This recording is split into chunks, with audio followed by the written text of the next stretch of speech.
Hi, I'm Martha Scheeler, and I'm going to interview Laura Hobbs today. Hi, Laura. Hi, Martha. How are you? I'm doing great, thank you. How was your holiday? It was really good. It was lot all at once and then quiet. Nice. Yeah. So you had a good holiday too? Very, very nice. Looking forward to the new year. Yeah. Lots of exciting things in store. So tell me what's new. Tonight is a debate. They're calling it a conversation. It's hosted by the Republican Assembly, the Shasta County Republican Assembly, debating. You anticipate that you'll probably talk about a few things we're going to talk about today, right? Yeah, there'll likely be some overlap, and it's going to be interesting because they'll have some pre-prepared questions for us, but then the audience will also be able to ask their questions as well at the end. Good. Okay.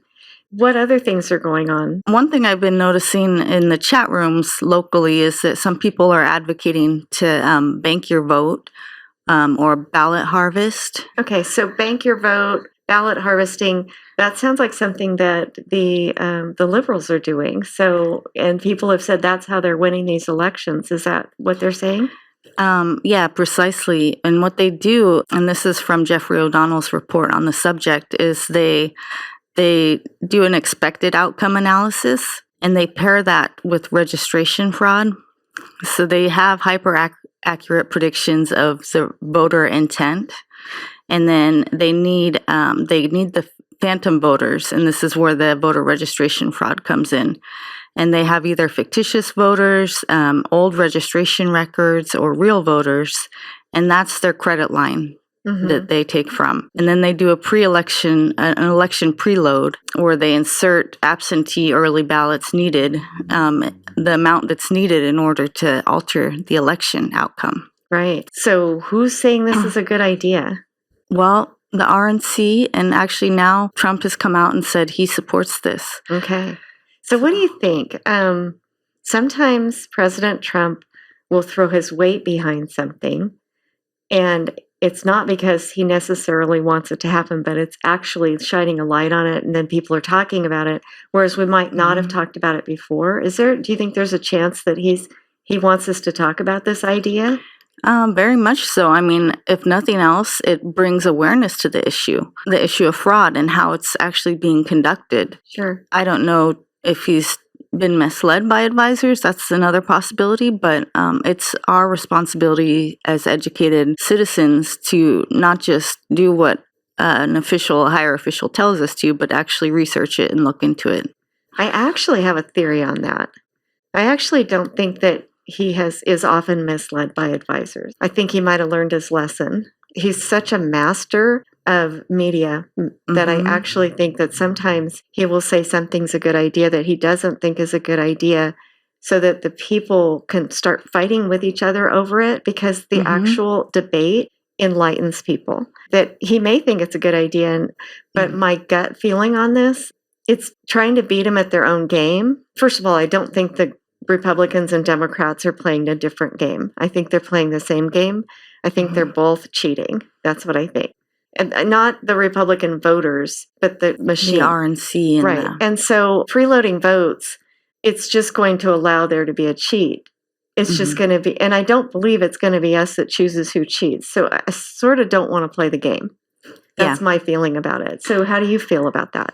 I definitely agree. I mean, this has to do with kind of showing your hand. If you're playing cards, you don't want your opponent to know what's in your hand. Sure. And so when we do this vote banking, ballot harvesting, we're just giving them more data points to steal our voice from us, to steal our election. But here's the thing. I mean, I'm just going to say it. None of this works if we vote in person and count it the day of the election without the machines. The only way they can preload these votes and they can utilize the phantom voters, the dead voters, the whatever, they can't do any of that manipulation. So if we want to throw our weight behind something, throwing our weight behind vote banking doesn't make sense to me. Throwing our weight behind, we're going to count these ballots right here, right now, the people that actually voted. At the precinct. At the precinct level. And O'Donnell talked about how we needed to have precincts that are no more than 1,000 voters. This brings it back to the people. The people need to choose our elected leaders, and we're not choosing them if the votes are being counted where we can't see them. right? So there is a lot of election fraud, even locally in our county. And if you want to learn more about that, I've done a lot of cast vote record analysis that can be found on my website, which is votelaurahobbs.com.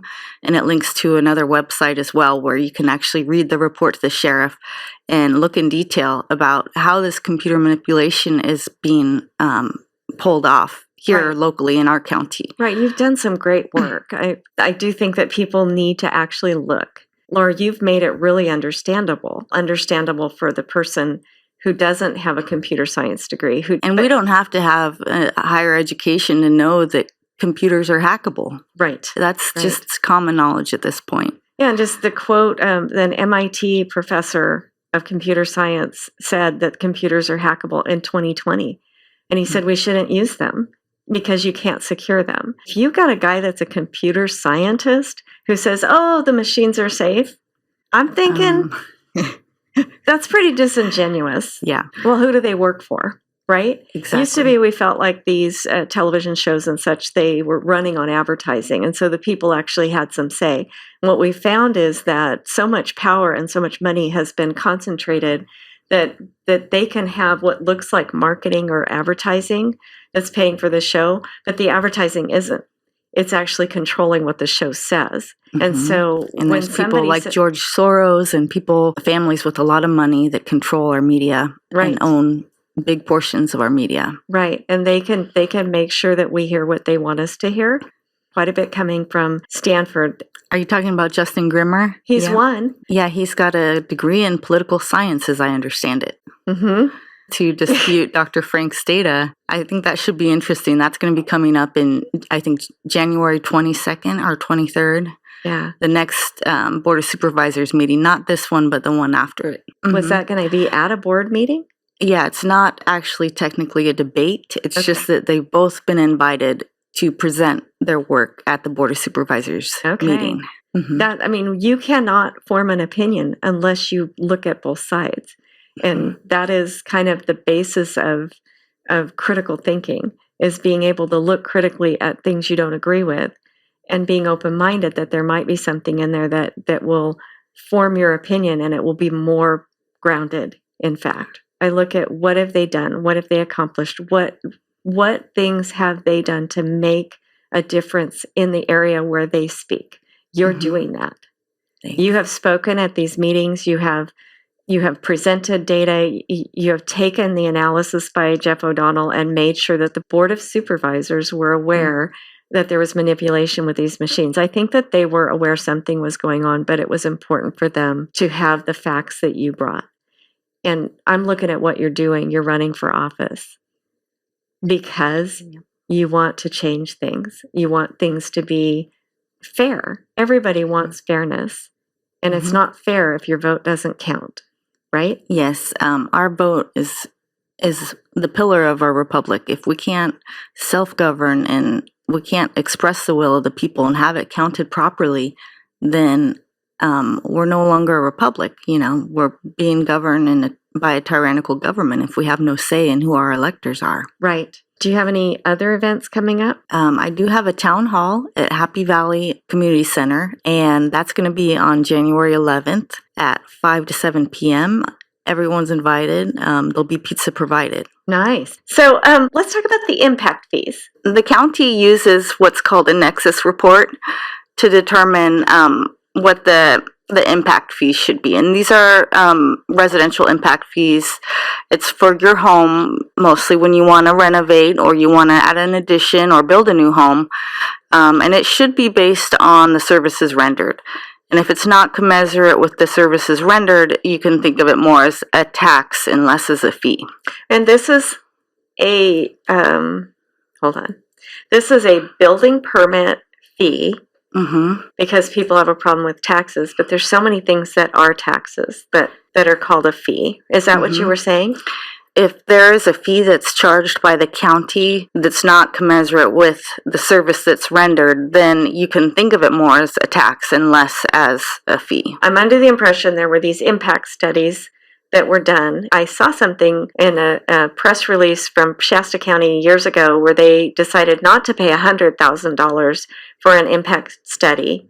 They decided to do it in county. And so I kind of have a picture of it's $100,000 is what they're paying. And then I was told that these companies that do these impact studies, they go out of business after they do the study. So you can't go back and find them. Well, the projections were, I think throughout the state, it was like 50 to 65% growth. And yet most counties had 3-5% growth, and some had decline. The Nexus study, which we base these fee structures on, is supposed to be done every 5 years. And in 2008, there was a Nexus study that was performed, which projected between 2008 and 2030, there would be about 90,000 population growth. And so they based their fee structure on that population growth. In reality, between 2008 and 2022, we had about a growth of 3,600 people. Wow. And we're more than halfway through that projected time period, and we've only grown 3,600 people. There was some serious problems with those estimations, and the people of this county have been paying fees based upon those estimations, which now we're seeing were highly inflated. Do you have an idea of what the average impact fee would be? Between $20,000 and $40,000 that you have to pay just to get a permit. Right. It's if you want to add a unit or if you want to put a new roof on, you have to pay a permit for that. Right. So there's a lot of things that are encompassed in that. January 9th is the Board of Supervisors meeting. Yes. And they're going to be presented with a request to end those impact fees. Am I right? Yes, I'm not sure if they're going to amend them or just completely end them. That's something I would completely support as a supervisor. I don't think that the people of this county should be overcharged for the services they receive. Right, and these funds are not put into a designated fund. They're put into a fund that can be used at discretion. It's not like this goes to the fire department or this goes to the police department. My issue with that is probably the greatest impact with population growth would probably be first responders. And it's not designated to them. It's just, and I guess there's sewers and infrastructure. But I think they actually have some fees in your permit for those types of things as well. Am I right? Yeah, and sometimes it's for the school. They'll tag on a fee for the schools and whatnot. So here we are. We have this impact fee, and they're going to vote on that. And we are the ones that are impacted by fees that are charged for services we don't receive. Any contractors, anybody who is planning to put a roof on their house. Absolutely, because it affects those businesses, the people in the community that are putting on new roofs. They have a set amount they have to pay to the county. If that puts the customer over the ability to actually pay for it, they lose a client. Right. And I just looked at the Tehama County impact fees, and I noticed that there was an appeals process. So it might be good for people to look into those. Some counties will have a schedule posted to their website that shows these impact fees. If I paid impact fees based on growth that didn't happen, I might be curious about the appeals process. There was a mitigation act passed by the state of California, I believe I don't have the date. It stated that if fees are overcharged, then they must be returned. There's potential there for equity and for restitution. Right. So we've talked about impact fees. We've talked about vote banking. So you can have a concealed carry, but where you carry, it's like you can't carry it anywhere. So no public spaces. It's like, what's the point of having a concealed carry permit? You can't protect yourself in public. Well, yeah. I mean, the whole point of a concealed carry is that when you're in public spaces, you can carry a firearm concealed. Yeah. The whole thing with Israel, how quick would that have been over if everybody had guns? They didn't have guns in Israel. Everybody in Israel has to join the military service. They're taught how to shoot guns, right? But the citizens don't have guns. So how quick would that have lasted if there were concealed carry for Israel? That's a good point. Right. I think it would have been extinguished pretty quickly. I just heard that the Sutter County Sheriff and the DA, it was in Facebook, and they just posted they are not going to enforce this bill. Good. Yeah, and I think you're going to see a rising up of these law enforcement because they realize that it's not a winnable game if they don't have citizens that are armed. Exactly, and it's our constitutional right. And I believe that in Shasta we need to assert our sovereignty and push back against these tyrannical judgments from Gavin Newsom and others. It's kind of a quiet week. because we didn't have a We've meeting had the holidays. And Yeah, they had the holidays. What would you like to see by the end, let's just say, of January? 1 month goal, 3 month goals. What would your goals be? You mean for the Board of Supervisors? Mm-hmm. Like I mentioned before, I think they have a rare opportunity right now. They have the board majority. We don't know how that's going to play out with the Kevin Cry recall, and people who are listening now should vote no on the recall. Vote no. We want to keep Kevin Cry in office. Because if he is recalled, Governor Newsom appoints a supervisor of his liking, and that means they don't care what we want. Mm-hmm. The whole point of the whole recall is it doesn't matter what Shasta County wants. It's centralizing control over our county in Sacramento. How's that working for us? Yeah, it's not working for us. So keep Kevin Cry. He's been brave. He got rid of the election machines in January of almost a year ago now, and he was only in office for 24 days. And after that, they had their sights set on him to get rid of him. They thought he was the weakest link, so why not go after him? It's funny that they would call him the weakest link. Kevin Cry. Little did they know. Yeah, they had no idea how much fight's in that guy. Okay, so vote no on Kevin Cry. When is that? That's on March 5th. Okay. And again, vote election day, vote no on the recall. If they say your vote has been already cast, report identity theft. And as for my vote on November 5th, you have to be a registered Republican to vote for me because the ballots in California are separated by party. Okay. And the Republican Party doesn't allow you to have a crossover vote. So I'll only be listed on the Republican ballot. So if you need to register to vote, how late can you do that and still vote? Even up to election day, you can still do that. But it's important to check because what the DMV is doing is they're now changing. If you don't specifically select that you want a Republican ballot, they'll put you in by default as a no party preference, and which keeps you from getting votes. Which means that you can't vote in the primary. So you go to the DMV, the quickest, easiest, on your phone, sitting in the doctor's office.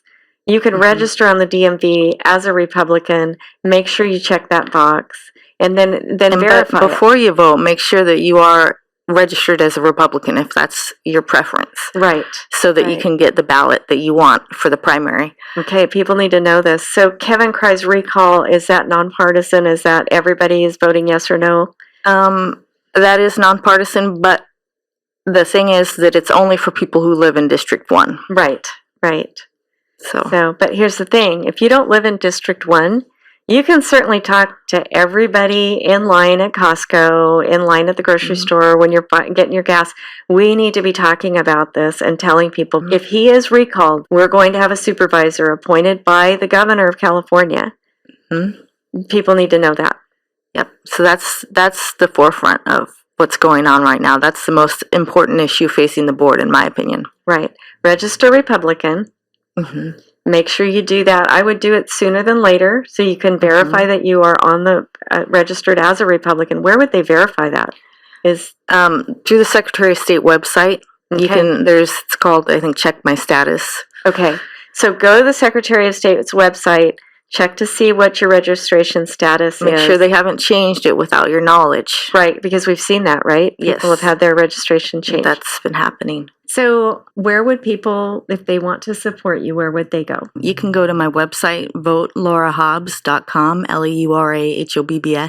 You can support me there and get a hold of me. And then as far as donating, do you have your QR code yet? Right now, I have a Venmo QR code, another link from the website to another website to donate. Okay. You can also give me check or cash as well. Right. So are you looking for volunteers to get some signs out there? I have a sign team, but I'm always looking for more volunteers. I need volunteers for the fundraiser, for the campaign, canvassing, for the, you name it. All right. So how would people get a hold of you? Through your website? Email me at mrs.laurahobbs@protonmail.com, and that's mrs.laurahobbs@protonmail.com. Okay. Thanks for talking to me today. Oh, you're welcome. My pleasure. Thank you for having me. It's always good to have you here. Thank you. God bless you and have a great week. Thank you. God bless you. God bless you.